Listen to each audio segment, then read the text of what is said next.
Hello, dear students. How are you? I hope you are well. আমরা আজকে আমি আজকে আরেকটি ক্লাস নিয়ে তোমাদের সামনে হাজির হয়েছি, সেটা হলো টেন্স। টেন্স আজকে আমি জেনারেল ক্লাসটা নিব, এরপরে এর টেন্সের উপরে স্পেশাল ক্লাস যাবে। তবে জেনারেল ক্লাসটিও খুব গুরুত্বপূর্ণ। টেন্স বিষয়ে আমি প্রথমে বলতে চাই যে টেন্স হলো এমন যে আমরা যখন বেঁচে থাকার জন্য আমাদের সর্বোচ্চ যে বিষয়টা প্রয়োজন সেটা হলো অক্সিজেন। অতএব আমি বলতে চাই যে ইংলিশ জগতে আমাদের সবচেয়ে গুরুত্বপূর্ণ বিষয় হলো টেন্স। যেহেতু এটা আমাদের বিদেশি ভাষা, সেহেতু আমাদেরকে এটাকে একটা কিছু গ্রামাটিক্যাল পয়েন্টস, কিছু সিস্টেম ওয়াইজ আমাদেরকে এটাকে আয়ত্ত করতে হয় এবং সেটাকে আমরা পারতে হয়। তো এখন যে বিষয়টা হলো আমি বলতে চাই প্রথমে, টেন্স বিষয়ে যদি আমাদের 100% যদি ব্যবহারিক জ্ঞান থেকে থাকে, আমি মনে করি যে কোনো পরীক্ষায় একটা মানুষ সর্বোচ্চ রেজাল্ট করতে পারে। শুধু টেন্সের উপরে যদি তার 100% প্রয়োগিক যদি মেধা থাকে তার, তাহলে ওই শুধু টেন্সের উপর নির্ভর করেই যে কোনো পরীক্ষায় যে কোনো জায়গায় সে সর্বোচ্চ ভালোটা করতে পারে, আমি এটা মনে করি। তো আমরা ওখানে বলতে পারে, স্যার আমি তো সেই ক্লাস 3 থেকে একেবারে অনার্স মাস্টার্স পর্যন্ত প্রতি বছর আমি একাধিকবার টেন্সটা করি, আমি নিজে করি, আমার স্যারের দ্বারা করি, স্কুলে করতেই থাকি, কিন্তু আমার তো শুধু টেন্স দিয়ে কিছুই হচ্ছে না, আবার টেন্সটাও আমার মাথার মধ্যে ওইভাবে এস্টাবলিশ হচ্ছে না। এইটাই হলো কেন হচ্ছে না। তাহলে আমি কি তাহলে ভুল করছি? হ্যাঁ, আমি বলতে চাই যে আমাদেরকে সঠিকভাবে যদি আমরা টেন্সটাকে প্র্যাকটিস করি, সঠিকভাবে শিখি, সঠিকভাবে জানি, তাহলে আমাদের এই টেন্স দিয়ে আমাদের যদি একদিনও যদি একটা মডেল যদি পর্যন্ত আমরা যদি প্র্যাকটিস না করে থাকি, শুধু টেন্সের উপর শতভাগ যদি ধারণা থেকে থাকে, প্রয়োগিক ধারণা থেকে থাকে, তাহলে একমাত্র টেন্সের মেধা দিয়েই, টেন্সের নলেজ দিয়েই, টেন্সের দক্ষতা দিয়েই আমরা যে কোনো পরীক্ষায় সর্বোচ্চ ভালোটা করতে সক্ষম। তাহলে সুপ্রিয় শিক্ষার্থীরা, বুঝতেই পেরেছ আমাদের টেন্সটা কত বড় জরুরি, দরকারি, প্রয়োজনীয় একটা বিষয়। সেই জন্য তোমাদেরকে বলছি জেনারেল ক্লাসটি ভালোভাবে শুনবে, ভালোভাবে শোনার পর তারপর যদি কোনো প্রশ্ন থেকে থাকে কমেন্ট করবে, জিজ্ঞাসা করবে, আমি প্রয়োজনে আরও ভিডিও বানাবো। এবং এই জেনারেল ক্লাসটি ভালোভাবে দেখে শুনে বুঝে পরবর্তী স্পেশাল ক্লাসটি তোমরা করবে। তাহলে আমি মনে করব বা আমি বিশ্বাস করি যে, অর্থাৎ আমি বলতে চাই যে তোমরা তোমাদের ইংলিশ জগতে যে কোনো শাখায় তোমরা ভালো করবে। কারণ কোন জায়গায় ইংলিশ টেন্স লাগবে না বলো? তোমরা একটা প্যাসেজ পড়তে চাও, টেন্স লাগবে। তোমরা একটা শূন্যস্থান করতে চাও, টেন্স লাগবে। একটা রাইটিং লিখতে চাও, তুমি প্যারাগ্রাফ বলো, লেটার বলো, সব কিছু তোমার টেন্সের প্রয়োগিক ধারণা লাগবে। তুমি যদি মুখস্থ না করতে চাও, তুমি যদি বলতে চাও যে আমি without any kind of word, any kind of sentence, any kind of passage, any kind of paragraph, composition, letter, etcetera, আমি without memorizing, I want to write without memorizing. I want to say that you must learn tense properly. Okay? অর্থাৎ তুমি যদি মনে করো যে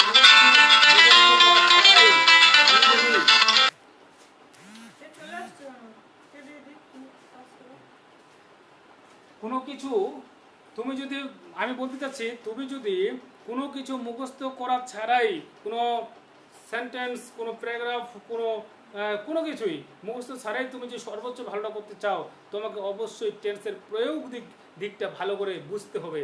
এবং আমাদের এই বিষয়গুলো টেন্স সম্পর্কে সর্বোচ্চ ধারণা নিয়ে প্রয়োগিকটা জেনে যদি তুমি তোমার যে কোনো ইংলিশে স্পিকিং বলো, রাইটিং বলো, লিসেনিং বলো, তারপরে আরেকটা কি আছে তোমার হলো যে speaking, listening, writing and reading,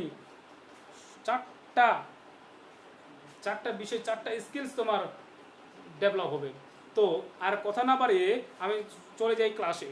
আচ্ছা, আমরা সাধারণত জানি যে কয় প্রকার?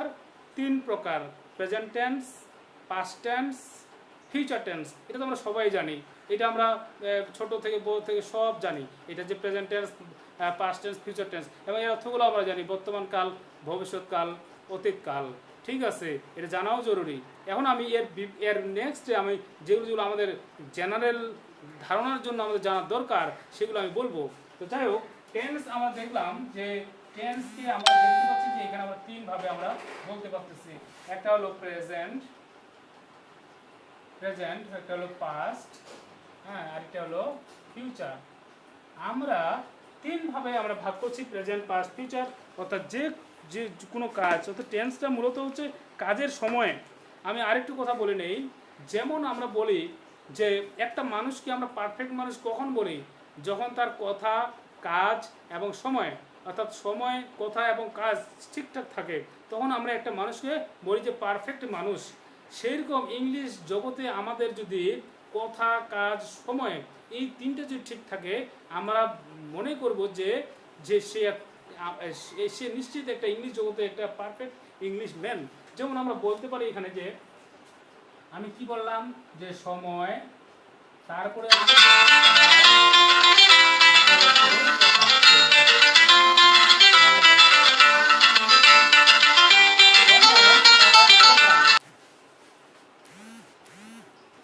নামটা কি তোমাকে পড়তে বললাম। এখন আমরা যেটা করব সেটা হলো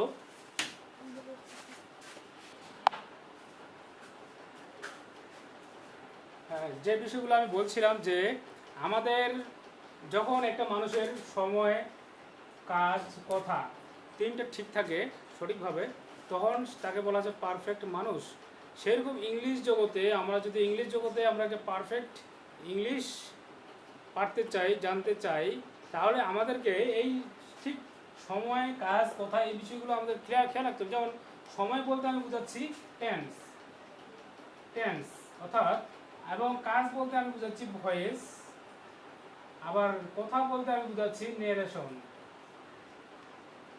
কথা বলতে আমি বুঝাচ্ছি কি নেরেশন, অর্থাৎ টেন্স, ভয়েস, নেরেশন। এখন বলতে পারো যে আপনি বললেন যে টেন্স জানলেই যথেষ্ট। অবশ্যই টেন্স জানলে আমরা ভয়েস পারবো, নেরেশন পারবো, কারণ নেরেশন এবং ভয়েস অবশ্যই টেন্সের ধারণার সাপেক্ষে হয়। এখন কথাটা হচ্ছে যে বিষয়ে আমাদের টেন্স, এখন যদি আমরা টেন্সটা ভালোভাবে জানি তাহলে ভয়েস, নেরেশন আমাদের কাছে খুব সহজ হয়ে যাবে। এখন কথা হচ্ছে টেন্স হচ্ছে মূলত এগুলো কাজগুলো হচ্ছে সবগুলো হচ্ছে আমরা যে টেন্সটা যেটা বলতেছি সেটা হলো ক্রিয়ার সাপেক্ষে টেন্স, অর্থাৎ কাজের সময়কে টেন্স বলতেছে। কাজটা আমরা কখন করছি বা কখন করব বা কখন করেছিলাম, এই বিষয়গুলো, হ্যাঁ, বিষয়গুলোর উপরেই হচ্ছে টেন্সের ব্যাপার স্যাপার, অর্থাৎ কাজের সময়, হ্যাঁ, অ্যাকশন, হ্যাঁ, দ্য টাইম অফ অ্যাকশন যেটাকে বলা হচ্ছে, the time of action is called tense. এখন আমরা যেটা বলবো যে প্রেজেন্ট, পাস্ট, ফিউচার। তবে আরেকটা কথা বলে নেই, যেহেতু আমরা বাঙালি, আমাদেরকে অবশ্যই যে বাংলার মাধ্যমে ইংলিশটাকে জানতে হবে। কারণ আমরা তো আর ইংলিশের যারা ইংরেজ দেশে আমরা প্রজন্ম করিনি। অতএব আমরা দেখবো যতগুলো বাঙালি মানুষ অনেক সময় দেখা যাবে যে এত দ্রুতভাবে ইংলিশ বলতেছে, তখন মনে হবে যে সে মনে হচ্ছে যে ইংলিশম্যান। আসলে ঠিক তা না, আসলে সে একটা বাঙালি, কিন্তু সে বা তিনি সর্বপ্রথম আগে কিন্তু মনে মনে বাংলায় ভাবে, তারপর ইংলিশ বলে, মনে মনে বাংলায় ভাবে, বলে ইংলিশ। এখন তোমরা বলতে পারো যে স্যার উনি এত চটপট করে ইংলিশ বলছেন, বাংলাটা ভাবছেন কখন? কারণ বাংলা ভাবতে গেলে তাকে তো ভাবতে হইতো, থেমে থেমে কথা বলতে হইতো, কিন্তু তিনি তো থামছেন না, অর্থাৎ এক সেকেন্ডেও থামছেন না, অথবা এক সেকেন্ডের মধ্যে অনেকগুলো শব্দ বলে ফেলতেছেন, 10, 15, 20টা শব্দ বলে ফেলছেন। তো আমি যেটা বলতে চাচ্ছি, তিনি আসলে তার চর্চাটা, তার তার চিন্তাটা, তার মেধাটা এতই প্রখর, এতই দ্রুত, এত কুইক হয়ে গেছে যে তিনি এখন উইথাউট কি মানে কোনো টাইম ছাড়াই, টাইমে দেওয়া ছাড়াই, মানে খুব দ্রুত দ্রুত সেই ইংলিশগুলো একটার পর একটা বলতে পারছে। হ্যাঁ, সেরকম আমরা যদি সেরকম প্র্যাকটিস করি, সেরকম দখলে নিয়ে আসতে পারি, আমাদেরও কিন্তু তাই হবে। কিন্তু এটা নিশ্চিত আমরা কিন্তু ভাবি বাংলায়, বলছি ইংলিশ, ঠিক আছে, কিন্তু ওইটা এমনভাবে হয়ে যায় অটোমেটিক্যালি, ভাবার সাথে সাথে ইংলিশটা হয়ে যায়। হ্যাঁ, এরকম দক্ষতা তার চলে আসে যারা পারে। এখন কথা হচ্ছে যে তাহলে আমাদের তাহলে কি করতে হবে, তাহলে আমাদেরকে আগে বাংলা ভাষাগুলো যে আছে, বাংলা ভাষা যে আমরা চলতে ফিরতে, হ্যাঁ, তোমার সবখানে যে ব্যবহার করে থাকি, অর্থাৎ লিখতে, যে ব্যবহার করে থাকে বাংলা ভাষাগুলো, সেইগুলো আমাদের কোনটা কোন কোন বাক্যটা কোন টেন্সের মধ্যে যাচ্ছে সেই বিষয়গুলো আমাদেরকে জানতে হবে আগে। তখন এই জিনিসগুলো যখন আমাদের জানা হয়ে যাবে, তখন আমাদেরকে কী হবে, তখন আমরা বাংলা যে টেন্সটা কালটা আমরা জেনে ফেললাম, তখন আমরা ইংলিশে করার সময় আমাদের যদি জাস্ট খালি নিয়মগুলো আমাদের আয়ত্ত হয়ে আসে, তখন আমরা সারাম এগুলো কী করতে পারবো, ইংলিশে ট্রান্সলেট করে আমরা ইংলিশে বলতে পারবো। অর্থাৎ তাহলে এগুলোকে কী করতে হবে, তাহলে আমাদেরকে বাংলাটা ভালো করে শিখতে হবে, কোন বাংলা বাক্যটা কোন টেন্সের মধ্যে চলে যাচ্ছে। তাহলে যেহেতু আমি বলেছি যে টেন্সটা হলো ক্রিয়ার ব্যাপার স্যাপার, ক্রিয়ার সময়ের ব্যাপার, অর্থাৎ বাংলা ক্রিয়াটা আমরা জানি বাংলা বাক্যে ক্রিয়াটা কোথায় থাকে, শেষে থাকে। বাংলা বাক্যে ক্রিয়াটা সব শেষে থাকে, অর্থাৎ ক্রিয়াটার ওখানেই আমরা দেখে নিব বা বুঝতে পারবো কি থাকলে কোন টেন্সের মধ্যে চলে যায়। এগুলো নিয়েই আজকে আমাদের জেনারেল ক্লাস। চলো আমরা জেনারেল ক্লাসে মনোযোগ সৃষ্টি করি। এখন এইখানে আমি বলছি যে ল ম ব, এই ল ম ব, এই ল ম ব অর্থাৎ ল আর ম যেখানে থাকবে, যেই ক্রিয়ার শেষে ল আর ম থাকবে সেটা হলো পাস্ট, আর যেই ক্রিয়ার শেষে ব থাকবে সেটা হলো ফিউচার, সেটা হলো ফিউচার। এখন ল ম থাকলে হচ্ছে পাস্ট, যেমন আমি আমি ভাত আমি ভাত খেয়েছিলাম, আমি ভাত খেয়েছিলাম, এই যে ম আছে, তার মানে এটা পাস্ট টেন্স। আবার যদি বলি সে ভাত খেয়ে, সে ভাত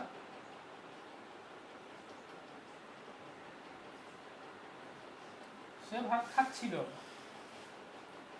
সে ভাত খাচ্ছিল, তাহলে কি হলো এখানে, তাহলে এখানে ল আছে, এটাও পাস্ট, এটাও পাস্ট, এটাও পাস্ট। যেমন আমি বলি যে আমি ভাত খাবো, তাহলে আমি ভাত খাবো, তাহলে ব আছে, তাহলে ব থাকলে কি হবে, ফিউচার।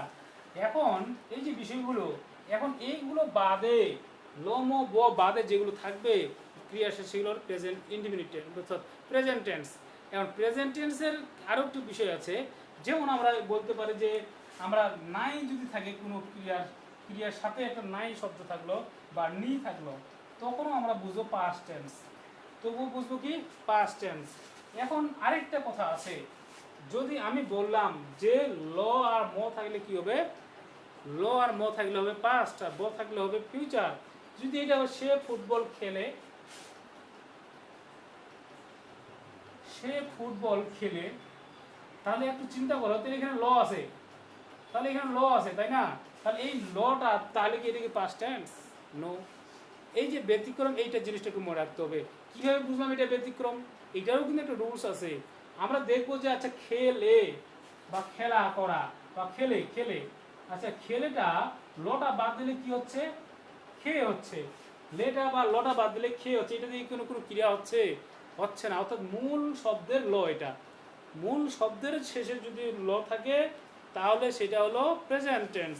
কিন্তু এইখানে দেখো খাচ্ছিল, অর্থাৎ মূল শব্দ হলো খাই বা খাচ্ছি, কিন্তু এটা লটা অতিরিক্ত একটা ল, যে এটা মূল শব্দের ল কিন্তু নয়, এই জন্য এটা পাস্ট। কিন্তু এটা খেলে, এটা কি খেলে, বা তিনি, হ্যাঁ তুমি বলো, তুমি বলো, এই যে বলো শব্দটা ব আর ল, এই যে বলো শেষে ল আছে, আচ্ছা লটা যদি আমরা বাদ দেই তাহলে কি এখানে ব হচ্ছে, তাহলে কি বলা বোঝাচ্ছে কি, বলা বোঝাচ্ছে না। কিন্তু এইখানে খাচ্ছিল, লটা বাদ দিলে খাচ্ছি বোঝাচ্ছে, অর্থাৎ খাওয়া বোঝাচ্ছে, অর্থাৎ মূল শব্দটা ওখানে ঠিক আছে, মূল শব্দটা মূল ক্রিয়াটা এখানে ঠিক আছে, শুধু টেন্সের পরিবর্তন হচ্ছে। এখন কথাটা হচ্ছে যে কিন্তু এইখানে যদি আমরা লটা বাদ দিয়ে দিই তাহলে কিন্তু শুধু ব থাকতেছে, ব দিয়ে কিন্তু কোনো ক্রিয়া বোঝাচ্ছে না, মূল শব্দটাই থাকতেছে না। অতএব এরকম মূল শব্দের সাথে যদি ল থেকে থাকে সেটাকে আমরা কি ধরবো, সেটাকে ধরবো আমরা প্রেজেন্ট টেন্স। ওকে, তাহলে প্রেজেন্ট টেন্স আমরা এটা ধরলাম। তাহলে আমরা মোটামুটিভাবে বাংলা বাক্যগুলো কোনটা কোন টেন্সে আছে সেটা আমরা দেখে নিলাম। এখন আমি আরেকটু ক্লিয়ার করে তোমরা কিন্তু দরকার খাতায় নোট করবা যে কি ল ম থাকলে পাস্ট টেন্স, ব থাকলে ফিউচার, কোথায় থাকবে বাংলা ক্রিয়া শেষে, আর যদি মূল শব্দটার সাথে যদি ল থাকে, মূল শব্দটা শব্দের অতিরিক্ত বর্ণ নয়, মূল শব্দের সাথে ল যদি থাকে, যে বলো খেলে এরকম, তাহলে আমরা এটাকে বলবো কি প্রেজেন্ট টেন্স। আর নি নাই থাকলে আমরা ধরবো পাস্ট টেন্স। এই কয়েকটি কথা তোমাদের মনে রাখতে হবে, এই কয়েকটি কথা। এখন প্রশ্ন আসতে পারে যে স্যার টেন্স তো আর 3 প্রকার নয়, টেন্স হলো কত প্রকার? 12 প্রকার। তাহলে 12 প্রকার আমরা এখন আমরা টেন্স আমরা শুধু প্রেজেন্ট টেন্স শিখলাম চেনার উপায়, বা পাস্ট টেন্স চেনার উপায় শিখলাম, ফিউচার চেনার উপায় শিখলাম।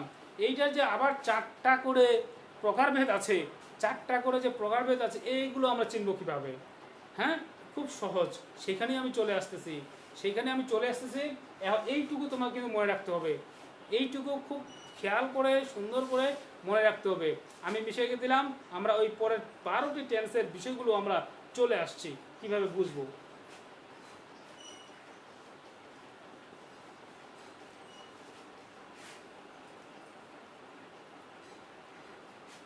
আমি এখন যে বিষয়গুলো এখানে চলে আসতেছি, যে এখন আমরা দেখতে পাচ্ছি যে এখানে আমরা যদি এখানে ক্লিক করি, প্রেজেন্ট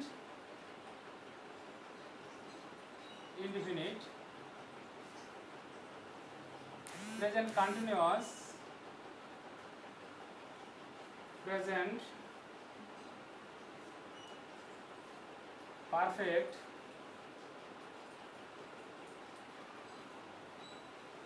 present perfect continuous সংক্ষেপে দিলাম।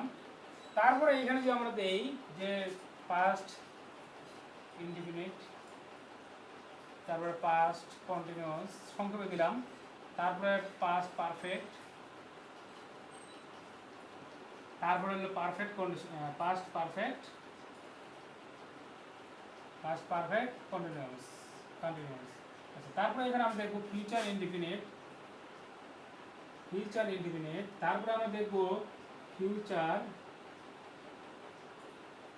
কন্টিনিউয়াস, তারপর ফিউচার পারফেক্ট, তারপর ফিউচার পারফেক্ট কন্টিনিউয়াস। এখন এই যে 12টা টেন্স আমরা কিভাবে চিনতে পারবো, 12টা টেন্সকে আমরা কিভাবে চিনতে পারবো সেটা আমরা এখন থিঙ্ক করবো। আচ্ছা, আমি এখন দেখি যে আমাদের আগের নিয়মগুলো তো আমাদের যে জানা আছে যে এগুলো থাকলে পাঁচটা, এখন আমরা 12টা জিনিসটা এখানে দেখবো। যদি বাংলা ক্রিয়ার মাঝে, তবে প্রত্যেকটা বাংলা ক্রিয়া শেষে আমরা সাধু ভাষায় থিঙ্ক করবো। কারণ আমরা লেখা আছে যে আমি ভাত খাচ্ছি, ঠিক আছে, আমি ভাত খাইতেছি, এইভাবে ভাববো বিষয়টা।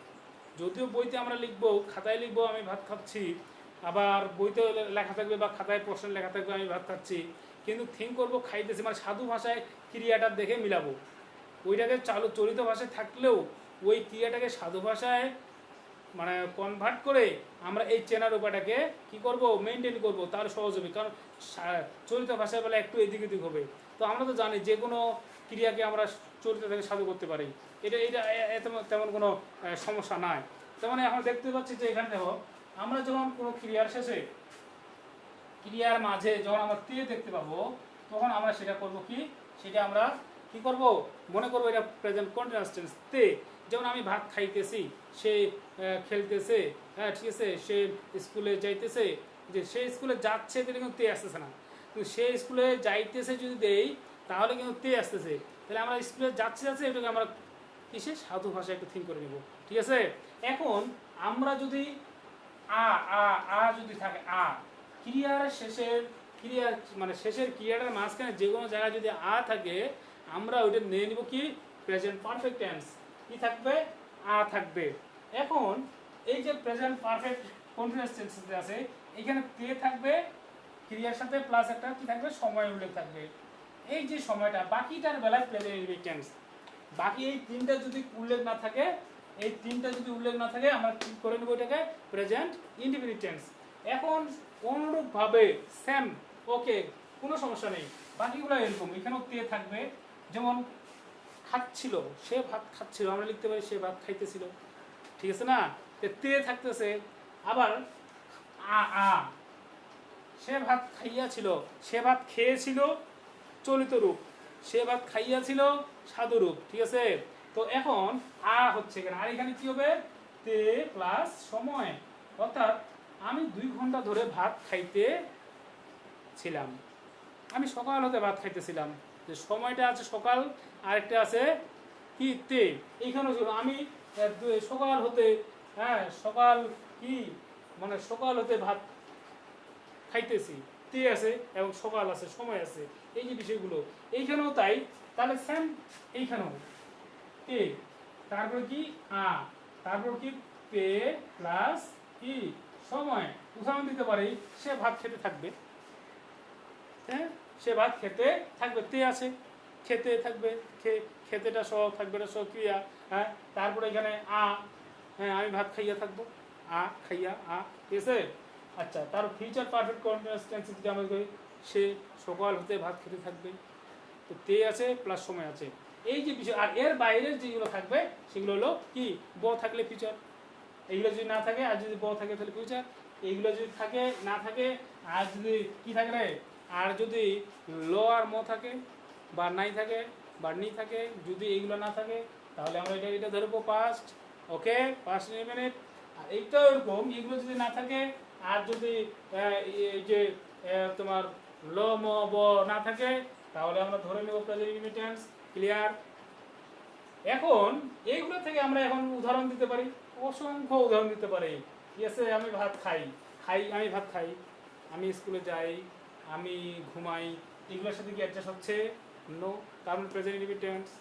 আমি ভাত খাইতেছি, আমি স্কুলে যাইতেছি, আমি ফুটবল খেলিতেছি, আমি বই পড়িতেছি, তে তে তে খাচ্ছে, তার মানে এটা প্রেজেন্ট কন্টিনিউয়াস টেন্স। তারপরে এটা কি, তারপরে আ হচ্ছে আ, তাহলে কি হবে, তাহলে আ, ঠিক আছে। তাহলে আমি ভাত খাইয়াছি, হ্যাঁ আমি স্কুলে গিয়াছি, আমি বই পড়িয়াছি, ইত্যাদি ইত্যাদি। এরপরে এটা, তারপরে এইভাবে তোমরা প্রত্যেকটার এই 5টা করে বাংলা বাক্য সাজাও, এইটারও এইটা 5টা 5টা করে সাজাও, এইটাও 5টা 5টা করে সাজাও। তো তোমাদের কাছে একটা কাজ থাকলো, তোমরা এইটা দিয়ে 5টা বাক্য বাংলা বাক্য, নট ইংলিশ, এটা দিয়ে 5টা বাংলা বাক্য, এটা দিয়ে 5টা, এটা দিয়ে 5টা, এটা দিয়ে 5টা, তোমরা কমেন্টে লিখবা। তোমরা ইউটিউবে যখন আমার ভিডিওটা দেখবে, তখন সবাই কমেন্টে প্রত্যেকটারই 5টা 5টা করে বাংলা বাক্য তোমরা এখানে লিখে দিয়ে দিবে। আমি প্রত্যেকটাই দেখবো, দেখার পরে তারপরে তো ওখানে তোমাদের কোনো সংশোধনী থাকলে সংশোধনী হবে, আর পারলে তো তোমরা শিখে গেছো। এখন তাহলে আমরা কত সহজেই আমাদের জেনারেল নলেজটা হয়ে গেল। এখন তোমরা বলতে পারো স্যার আমাদের বাংলায় শিখলাম, বাংলায় শিখলে কি ইংলিশ হবে? হবে না। কিন্তু বাংলায় শেখার পরেই ফের ইংলিশ হবে, বাংলা না শিখলে ফের ইংলিশ হবে না। আমরা বাংলাটা শিখলাম জেনারেল ক্লাসে, আমরা স্পেশাল ক্লাসে, নেক্সট ক্লাসে আমরা ইংলিশটা শিখবো এমনভাবেই সহজ করে, এত সহজ করেই শিখবো, এবং আমরা যে কোনো কিছু লিখতে পারবো, বলতে পারবো এবং শুনে বুঝতে পারবো। আর একটা কি তোমার হলো পড়তে পারবো। 4টাই তো ইংলিশ স্কিল ডেভেলপ করলে ইংলিশ ডেভেলপ হয়ে যায়। তো যাই হোক, আমরা জেনারেল ক্লাসে এইটুকু করলাম। তাহলে টেন্স আমরা সময়টা আমরা কমপ্লিট হয়ে যাচ্ছে। তারপর কাজ ভয়েস করব, কথা নারেশন করব, ইংলিশ জগতে তুমি অলরাউন্ডার হবে। তো যাই হোক, এরপরও কোনো সমস্যা, কোনো কথা, কোনো, তবে একটা কথা না বললেই নয়, আমাদের স্কুলে হেডমাস্টার অর্থাৎ হেড স্যার, শ্রদ্ধেয় হেড স্যার, তিনি আমাদের স্কুলে ক্লাসে ইংলিশ ক্লাসে গেলে সবচেয়ে বেশি গুরুত্ব দেন টেন্সে। তো এটা নিয়ে অনেকেই অনেক কথা বলেন, স্টুডেন্ট, অভিভাবক, এটা ওটা, কিন্তু আমি তাকে স্যালুট জানাই এই জন্যই যে তিনি সবচেয়ে বেশি টেন্সটাকে গুরুত্ব দেন এবং তিনি বুঝেন যে আসলে টেন্সই সবচেয়ে গুরুত্বপূর্ণ। আমরা যদি একটা বাচ্চাকে, একটা স্টুডেন্টকে, একটা শিক্ষার্থীকে আমরা যে টেন্সটা যদি ওর মাথার মধ্যে সেট আপ করে দিতে পারি, সে বাকিটা সে নিজেই ওভারকাম করে ফেলবে। তো সেই স্যারকে আমি সবসময় বলি, স্যার এটা আসলেই আপনার সাথে আমি একমাত্র আমি এই স্যারকেই দেখলাম যে টেন্সকে তিনি এতটা গুরুত্ব দেন। হ্যাঁ, ক্লাস স্টুডেন্টরা অনেক সময় যদি তারা যদি এইসব মনে করে বই ভাবরা, তবুও তিনি এগুলো পাত্তা না দিয়েও তিনি টেন্সটাকে তাদেরকে পরিপূর্ণভাবে এবং জোর করে, জোর মানে মানে মানে কি বলবো, মানে খুব প্রয়োজন বোধ করে তিনি এইটা তিনি বাচ্চাদেরকে দেন এবং বাচ্চারা শিখেন। হ্যাঁ, এবং শিখে তারা অনেক উপকৃত হয়। হ্যাঁ, তো এই হলো বিষয় আমাদের সেই স্যার। হ্যাঁ, আমাদের স্কুলের প্রধান শিক্ষক স্যারকে মানে বিষয়টার জন্য আমি ধন্যবাদ জানাচ্ছি। এরপরে আমরা টেন্স স্পেশাল ক্লাসের জন্য অবশ্যই অপেক্ষা করবে, তোমাদের জন্য একটা চমক আসতেছে। টেন্স তোমাদের মাঝে আর কখনো সমস্যা হয়ে দাঁড়াবে না, পানির মতো সহজ হয়ে যাবে। Thank you.